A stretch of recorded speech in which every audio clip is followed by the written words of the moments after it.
Сәлем баршаңызға. Бүгін осындай печенье пісіретін боламыз. Өте керемет, дәмді және тез дайын болады. Ол үшін бізге мята жапырағы керек болады. Жуып тазалап аламыз да осылай жапырақтарын саласыздар да қантты салып, блендердің көмегімен жақсылап езіп аламыз. Одан кейін жұмыртқамызды салып араластырамыз. Сосын бөлме температурасын тұрған сары майымызды, ерілген сары майымызды саламыз.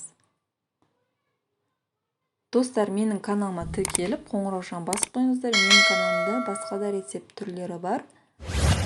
Онды салып отырып, разрыхлителді арасына салып жібересіздер. Онды біртіндеп саламыз, аз-аздап араластырып аламыз осылай.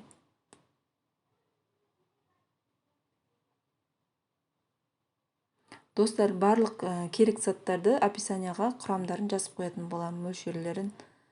Және шоколад ұнтағын саламыз осылай. Қолымызды майлап, көріп тұрғандарыңыздай видеодағыдай домалақтап, пергамент төсеп саламыз ыдысымызға. Духовкада 180 градуста 15 минутта піседі. Өте оңай, тез жасалады, көріп тұрғандарыңыздай. Иісі деген керемет бұрқырап тұр. Жасап көріңіздер, достар. Дәмі де керемет, балаларыңызға қатты ұнайды деген ойдам. Жасап көріңіз. Ас болсын. Менің каналыма тіркелуді ұмытпаңыз.